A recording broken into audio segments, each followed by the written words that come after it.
ಮನೆಗೆ ಬಂದು ನಿದ್ರೆ ಮಾಡ್ತಾ ಇದ್ರು. ಈ ಸಂದರ್ಭದಲ್ಲಿ ಹೃದಯಾಘಾತದಿಂದ ಮಂಡ್ಯದ ಮಲ್ಲನಾಯಕನಹಳ್ಳಿಯ ಬೊಮ್ಮೇಗೌಡ ಅನ್ನೋರು ಮೃತಪಟ್ಟಿದ್ದಾರೆ. ಮತದಾನ ಮಾಡಿ ಅವರು ಬಂದು ಮನೆಯಲ್ಲಿ ಮಲಗಿದ್ದಾಗ ಹೃದಯಾಘಾತಕ್ಕೆ ಈಡಾಗಿದ್ದು ಸಾವನ್ನಪ್ಪಿದ್ದಾರೆ.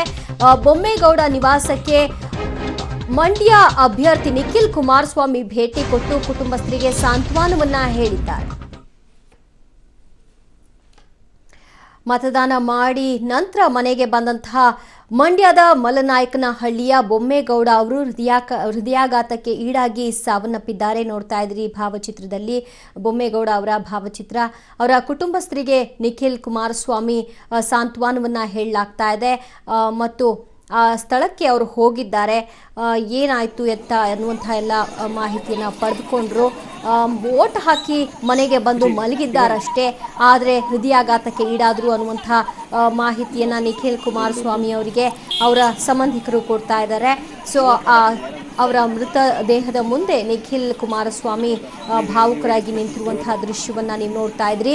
ವೋಟ್ ಹಾಕಿ ಬಂದ ಬಳಿಕ ನಿದ್ರೆ ಮಾಡುವಂತಹ ಸಂದರ್ಭದಲ್ಲಿ ನಿದ್ರಾ ಸ್ಥಿತಿಯಲ್ಲಿ ಹೃದಯಾಘಾತಕ್ಕೆ ಈಡಾಗಿ ಮಲ್ಲನಾಯಕನಹಳ್ಳಿಯ ಬೊಮ್ಮೇಗೌಡ ಅವರು ಸಾವನ್ನಪ್ಪಿದ್ದಾರೆ.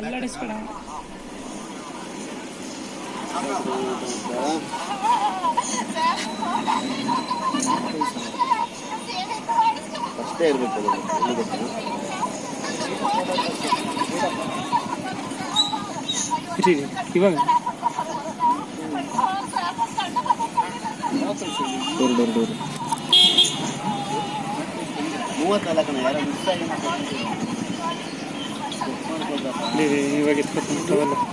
ಈ ಬಗ್ಗೆ ಹೆಚ್ಚಿನ ಡೀಟೇಲ್ಸ್ ಕೊಡ್ತಾರೆ ನಮ್ಮ ಪ್ರತಿನಿಧಿ ಮುರಳಿ. ಇವರು ವೋಟ್ ಮಾಡಿ ಬಂದು ಎಷ್ಟೊತ್ತಾಗಿತ್ತಂತೆ? ಸೊ ಮನೆಯವ್ರ ಜೊತೆಗೆ ಏನು ಮಾತನಾಡಿದ್ರಂತೆ ಕೊನೆಯದಾಗಿ?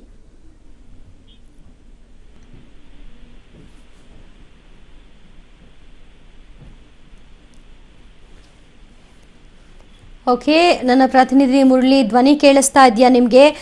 ಬೊಮ್ಮೇಗೌಡ ಅವರು ಎಷ್ಟೊತ್ತಿಗೂ ವೋಟ್ ಮಾಡಿದ್ರಂತೆ? ಹೃದಯಾಘಾತ ಇದು ಮೊದಲನೇ ಬಾರಿಗೆ ಆದಂತಹ ಹಾರ್ಟ್ ಅಟ್ಯಾಕ್ ಅಥವಾ ಈ ಹಿಂದೆ ಕೂಡ ಅವ್ರಿಗೆ ಸಣ್ಣದಾಗಿ ಆಗಿತ್ತಂತ?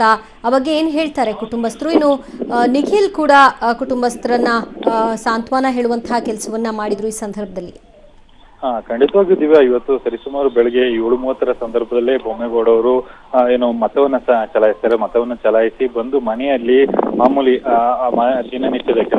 ದಿನನಿತ್ಯದ ಕೆಲಸವನ್ನ ಮಾಡ್ತಾ ಇರೋ ಸಂದರ್ಭದಲ್ಲಿ ಸರಿಸುಮಾರು ಬೆಳಗ್ಗೆ 10 ಗಂಟೆ ಜಾವದಲ್ಲಿ ಅವರಿಗೆ ಹೃದಯಾಘಾತ ಆಗಿರುವಂತದ್ದು. ಹೃದಯಾಘಾತ ಆಗಿ ತಕ್ಷಣ ಅವರು ಸಾವನ್ನಪ್ಪಿದ್ದಾರೆ. ಅಂದ್ರೆ ಹಾಸ್ಪಿಟಲ್ಗೂ ಸಹ ಅವರನ್ನ ರವಾನೆ ಮಾಡ್ಲಿಕ್ಕಾಗಿಲ್ಲ, ಅಲ್ಲೇ ಕುಸಿದು ಸಾವನ್ನಪ್ಪಿದ್ರು. ಅದೇ ಸಂದರ್ಭದಲ್ಲಿ ಅಂದ್ರೆ ನಿಖಿಲ್ ಪ್ರತಿಯೊಂದು ಹಳ್ಳಿಗೂ ಕೂಡ ಅಂದ್ರೆ ವಿಧಾನಸಭಾ ಕ್ಷೇತ್ರಗಳಿಂದವೇ 8 ವಿಧಾನಸಭಾ ಕ್ಷೇತ್ರಗಳು, ಅಲ್ಲಿಗೂ ಎಲ್ಲಾ ಕಡೆನೂ ಸಹ ಸಂಚಾರವನ್ನ ಮಾಡ್ತಾ ಇರ್ಬೇಕಾದ್ರೆ ಮಲ್ಲನಾಯಕನಹಳ್ಳಿ ಅಂತ ಏನಿದೆ ಆ ಹಳ್ಳಿಗೆ ಬಂದಾಗ ಈ ರೀತಿ ಒಬ್ರು ಮತದಾರ ಮತವನ್ನ ಹಾಕಿ ಸಾವನ್ನಪ್ಪಿದ್ದಾರೆ ಅನ್ನೋ ವಿಚಾರ ಗೊತ್ತಾದ ಸಂದರ್ಭ ಆತನ ಮನೆಗೆ ಹೋಗಿ ಮೃತನ ಮನೆಗೆ ಹೋಗಿ ಅಂದ್ರೆ ಕುಟುಂಬದಸ್ಥರಿಗೆಲ್ಲ ಸಾಂತ್ವನ ಹೇಳುವಂಥದ್ದು. ಅಂದ್ರೆ ಅವ್ರ ಕುಟುಂಬಸ್ಥರು ಹೇಳುವಂಥದ್ದು 7:30ಕ್ಕೆ ಮತವನ್ನ ಹಾಕಿ ಬರ್ತಾರೆ.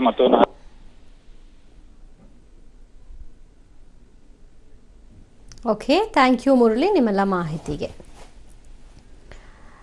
ಓಕೆ, ನೋಡ್ತಾ ಇದ್ರಿ ದೃಶ್ಯದಲ್ಲಿ ನಿಖಿಲ್ ಕುಮಾರಸ್ವಾಮಿ ಮೃತರ ಮನೆಗೆ ಹೋಗಿ ಅವರ ಕುಟುಂಬಸ್ಥರಿಗೆ ಸಾಂತ್ವನ ಹೇಳೋ ಮೂಲಕ ಅವರು ಕೂಡ ಭಾವುಕರಾದಂತಹ ದೃಶ್ಯ ಇದು.